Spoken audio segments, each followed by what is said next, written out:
Am I the a-hole for planning on ending our relationship today because he acts like his daughter is heiress to my things? My boyfriend Ben, 42 male, has been asking weird questions and expecting me, 37 female, to do things that would go against my plans for my own family. Things have been working out for me in the past few years, but this year has been amazing. I decided to cut down on my daily workload a bit after I got 3 accounts that are helping me reach some financial goals. I'm planning on buying a house for my family. I downsized my current living situation, renting, after my kids went to live temporarily with my parents for the semester while I completed my certified training and graduated from my current program in uni. My new place isn't as nice looking as other places, but the price was a good cut from living expenses for me. I can walk to both the office and uni, and I hardly have to move my car for anything. I'm saving money that I'm putting in an account for my kids. Ben absolutely hates my place. It's clean and in a relatively safe area. It's just that it's a mix of student housing and old families, and traffic can get messy from 7 a.m. to 6 p.m. Some houses are simple and elegant, and some look like tacky add-ons. I don't care if my place doesn't look nice on the outside. It's not like it's an eyesore, and it's up to me to make it livable on the inside. I had 2 other choices. Choice A cost $200 less than my previous place, with access to a community pool and 2 bedrooms. I don't need more than 1 bedroom at the moment, and I don't really have time to enjoy the pool. Choice B was a bit cheaper, but about 45 minutes away. It was beautiful and close to the school where Ben's kid goes. He did hint at it, but he would have needed to get on the lease and come up with the difference between that place and the studio apartment I chose. Also, living together is a major decision, and right now I really need to focus on my career and education. He said he understood, but he didn't take it well. He told me his daughter was disappointed because she would have liked a nice place to hang out. Ben lives in an apartment. It's an average place with no problems or issues. So what he said came across as a weird remark. Fast forward, and he started asking questions. First, he asked if I would be interested in partnering with him on a business idea. I said no because I already made a commitment to self-fund my own venture. Second, I'm not familiar with the industry he wanted to break into. Then he began noticing things I owned. I'm not hiding that I'm financially stable, but I don't spend a lot. He noticed that I've bought a few nice items and started telling jokes that felt harmless. Then he said that I was loaded and that his daughter would be an awesome protege. I stayed quiet, to be honest, because I think he might have been offended. But there's no way in hell that I would allow access to what I've built to anyone other than my kids. Also, he said I should treat his daughter as very special because I only have boys and she's my chance to have a girl in the family, his words. Don't get me wrong, she's a good kid. I have never missed out on gifting her nice and thoughtful presents on her birthdays and the holidays. But his words created a sense of discomfort and disgust in me. It felt like reversed sexism, and I told him, she and I have a decent relationship, but there's no way I will give her access to my money if that means treating her as my own. I know this sounds very wrong, but it's how I feel. She's not the kind of kid who's a bully or nasty or anything, but she's not my child. And every time he asks for things, I feel like he's trying to get me to take from my kids to give to her. It happened again when I gave her a short-term weekend job. The office cleaning lady wasn't available, so I hired his daughter for a Saturday cleaning. She did a good job. I paid her and took her to the mall to get her some makeup that she wanted. She came back the next weekend. When he picked her up, he started joking that she would start from the bottom and rise to be a top executive like any other kid in the family business. I didn't say anything because she was there, but I did approach him later and mentioned it to him. I tried to be gentle, but it was important for us to at least discuss expectations. His initial reaction wasn't what I expected. To be fair, I think he got nervous or embarrassed, but I didn't like his reaction. He said something about me potentially putting her in my will. I'd like to clarify that he laughed, so I think it was a joke, but I also think he wouldn't have clarified if I had gone along with it. I simply stayed quiet and told him that I cared about his daughter, but it isn't fair to create any expectations. I've worked so hard to give my kids a better future, and it's taken me over 10 years. The fact that he only sees the results without taking my past and struggles into consideration feels disrespectful. I also mentioned how he wanted me to change my budget and plans for a different property, even though he knew that moving in together wasn't an option, and that he stayed silent when I said he would have needed to pay the difference on the lease. I also mentioned that I would not make unnecessary sacrifices. Nothing else was said. He stormed out of my car and, this is why I feel like the a-hole here, started walking with his hands in his pockets and a weak smirk. I had to drive slowly next to him to convince him to get back inside the car because I hate Dr. David Banner scenes. He looked like a kicked puppy. After I dropped him off, he has been sending me texts about me being disconnected from what a blended family actually is, saying that I think his daughter is inferior, that I'm a hypocrite, and that I'm bullying him. This has disturbed my inner peace because I'm just defending the legacy I've built, and having to do it against my partner just doesn't feel right. We talked about it, and he apologized, and I did the same in case I was too harsh. He said we could find some middle ground, and I was open to it. But when he talked about helping him create a business for his daughter, I began to get angry, because again, it would be sweat equity for me. I declined, because I've done all the sweating I had to, but it was for me, and what he's asking just isn't fair. It's a responsibility, and I truly like to do things appropriately. I don't want to say yes and then do it half-assed, and I don't want to work for free. I also don't want to mix business and pleasure, because it's my network and my contacts. And again, it could go very well, or it could be a crap show, and I don't want that. I'm also concerned that he will ramp up and keep asking and asking for things. He said that if I don't help, he will feel like we will never build anything together. I said he needed to hire a consultant, but he stayed quiet. So I told him that he shouldn't place the responsibility for his present situation on me. He said that I'm probably blinded by my success, but that one day I'll wake up single and lonely. I asked if he was threatening to leave me, and he said I'm not acting like a helpful partner. I asked for a break, and he freaked out. I'm just trying to keep my mental health in check because his constant asking and jokes have made me anxious. Also, I'm very angry and thinking that he just wants a handout. I texted him this morning asking to talk. I want to break up. He said he hopes I'm not planning on dumping him because it would mean that I just tricked him into a break. He posted something about his own mental health today. Am I the a-hole for deciding to end things? We haven't talked yet, but that's my intention. I don't see his kid as inferior at all. I just want to keep my money out of it. Now for the top comments. Not the a-hole. I'm not saying he's a gold digger, but if the shoe fits, I'll say it. Dude is a gold digger. And OP should dip out now. For real, he isn't just a little bit. He's a lot. OP, this guy thinks highly of you, but he wants you to take care of him and his daughter without contributing himself.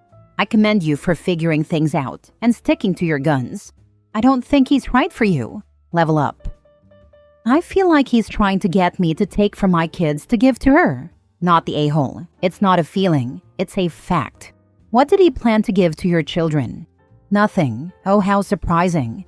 This man has nothing and does not want to work. He wants to take what you've built because it's easier and less effort for him. Maybe there's context that hasn't been included, but I don't see what he's willing to put into his daughter's future. He's upset when a reasonable suggestion of him hiring a consultant gets suggested. It really gives me the ick. It's very easy to sit on the sidelines, like me, and have someone else make all the effort. I hope OP gives a long, hard think about this guy. He's trying to play on a fear most people have of being alone forever to get what he wants. There are many less slimy fish in the sea. Edit.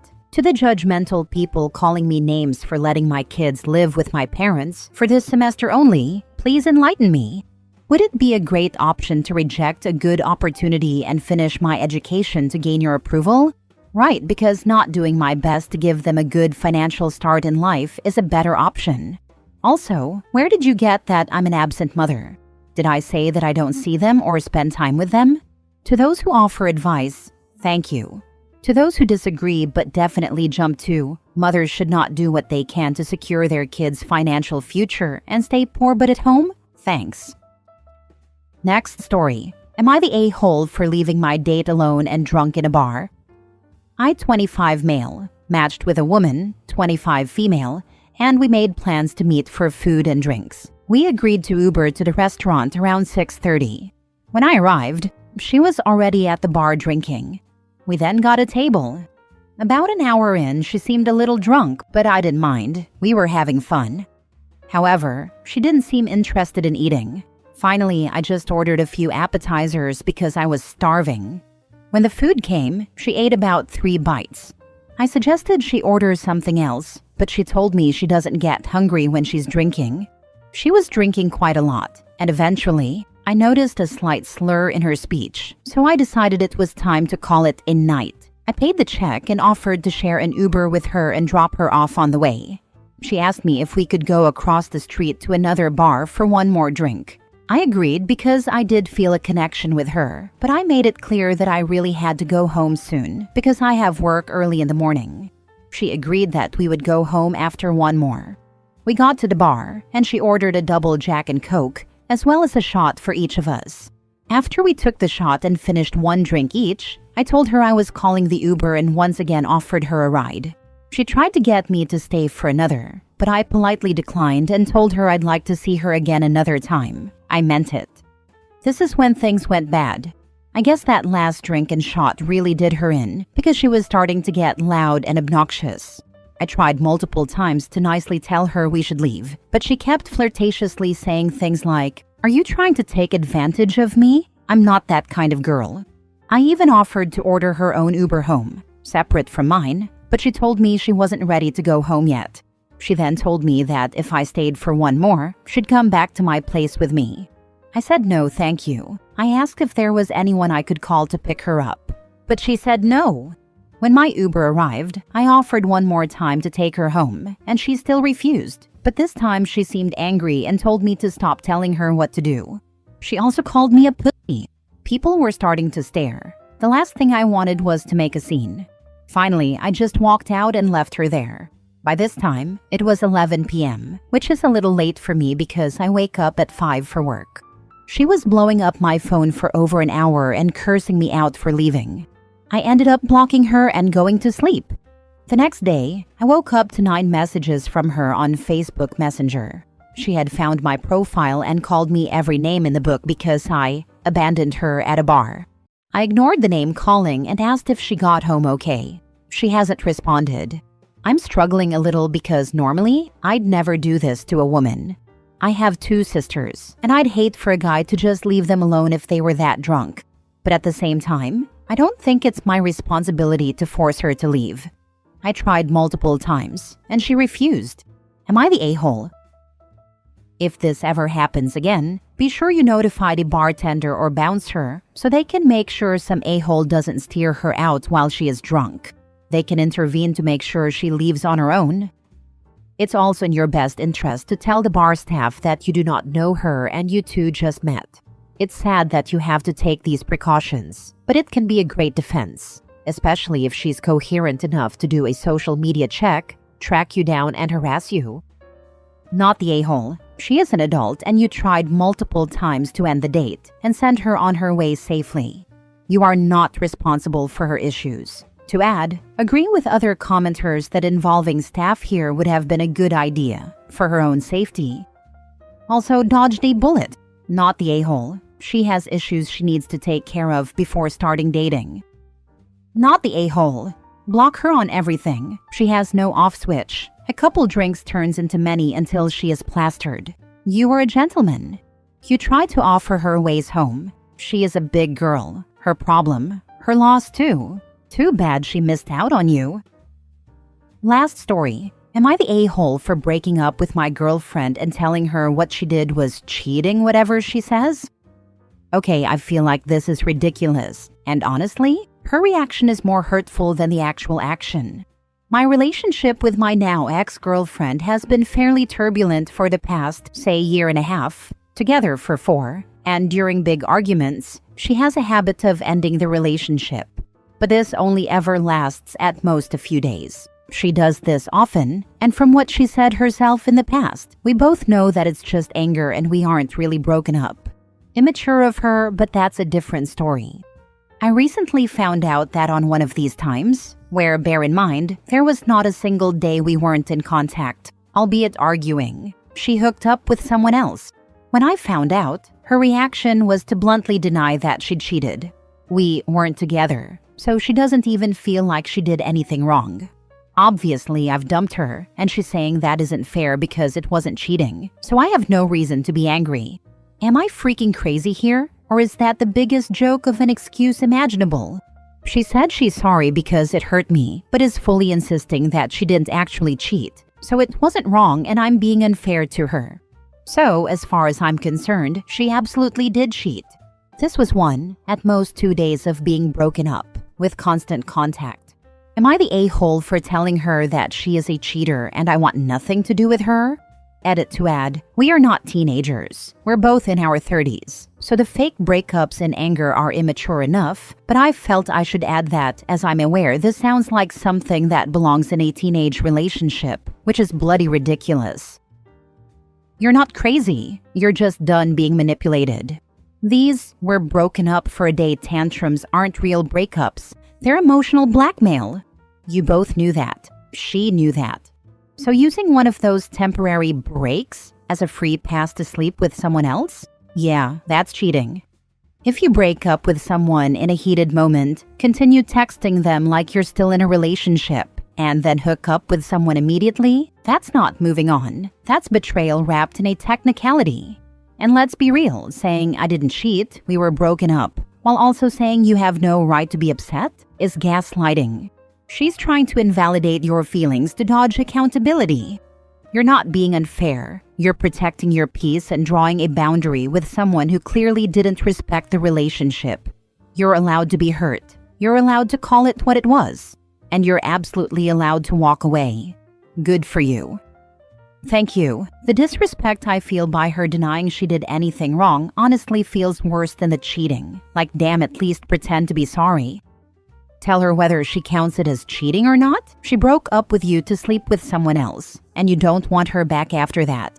Whatever technicality or mental gymnastics she wants to use still doesn't hide the fact that she left you just to sleep with another dude. That's enough reason to never trust her or want her back. So tell her you guys are broken up. For good this time. She already knows that. This is the first time I've been the one doing the breaking up, and I don't play with that nonsense. Block her and move on. She's wasted enough of your time. Already done. Funny thing is, for the amount of times she's broken up with me, this is the first time for me, but there definitely won't be a second.